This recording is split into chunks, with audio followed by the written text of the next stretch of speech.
Renaissance.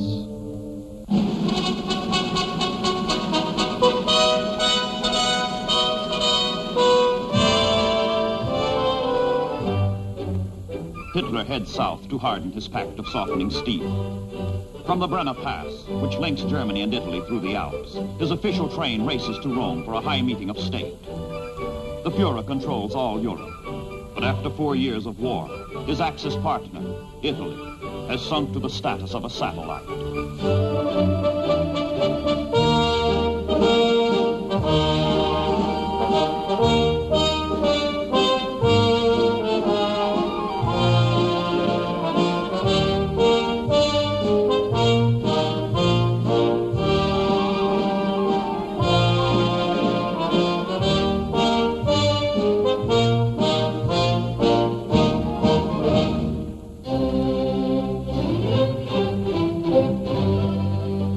Italy's dictator, Mussolini, and Italy's king, Victor Emmanuel III, greet their German overlord. All Rome is on dress parade.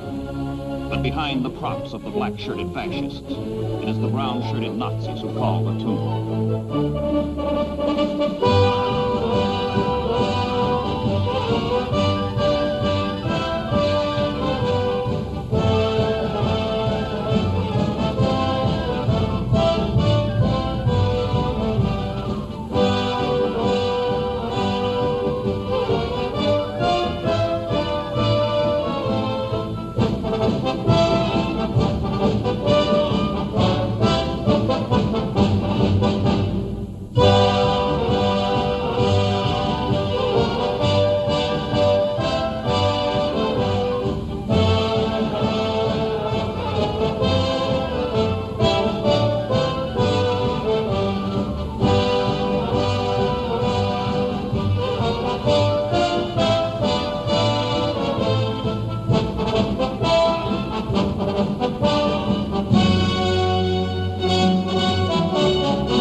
That was Rome, debased, mocked, to make an Axis holiday.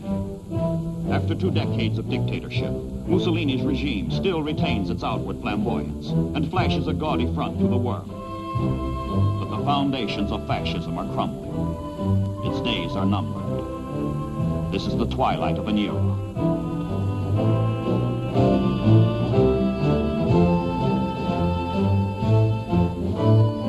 Across the blue waters of the Mediterranean, on the hot sands of newly won North Africa, Allied commanders dream, plan, perfect the design which will bring the Axis to its knees and bring Allied soldiers to the continent of Europe.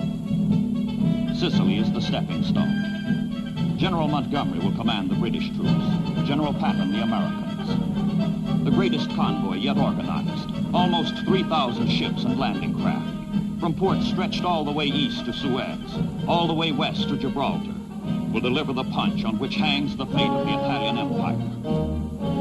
In July 1943, the convoy puts to sea under the scrutiny of His Majesty, King George VI.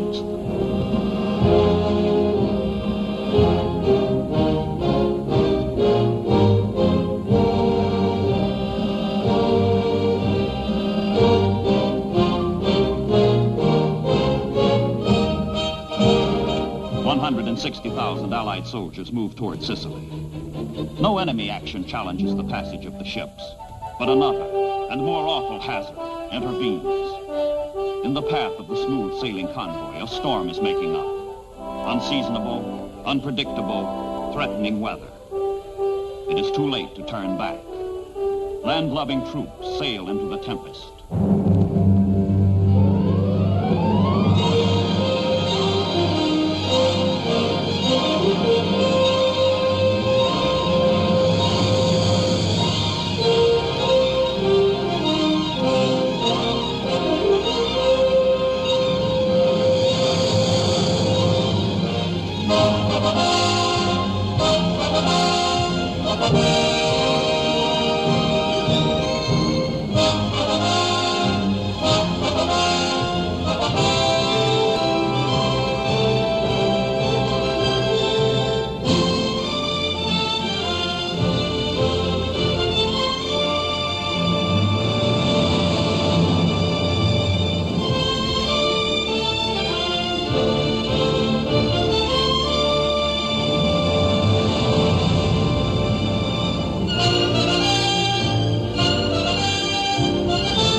and its men weather the storm.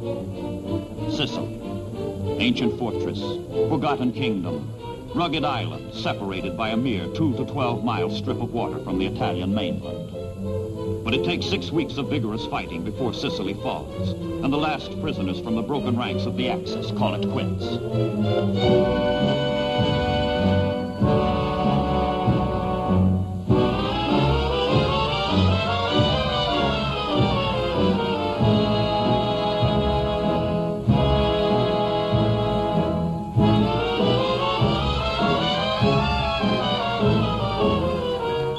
Wind, wave, weather ignore man's war. Again, nature lashes the Allied sailors, this time carrying Axis prisoners back to North Africa. Allied ships may founder, but of greater significance, fascism itself has foundered.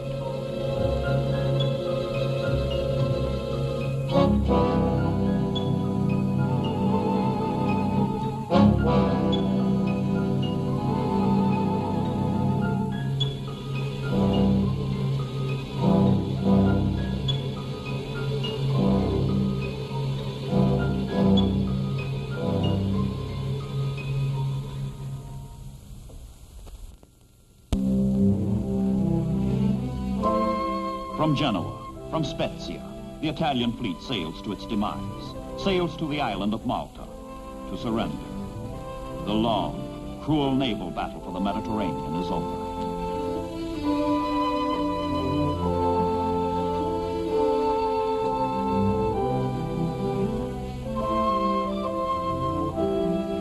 Tiny Malta, which has endured the worst of Axis lashings, ironically becomes the scene of Axis dissolution.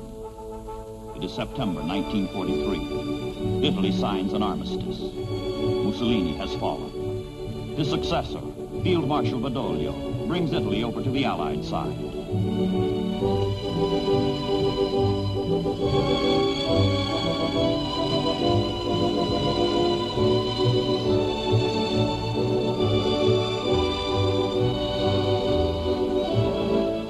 But if the Axis is broken, the dominant half remains intact.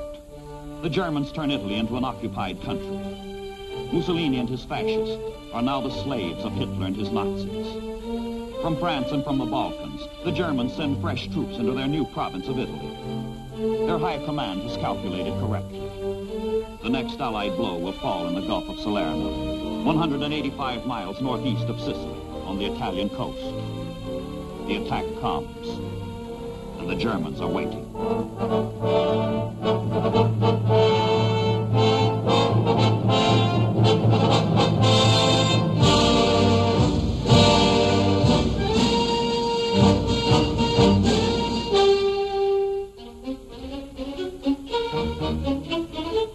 September 9th, 1943.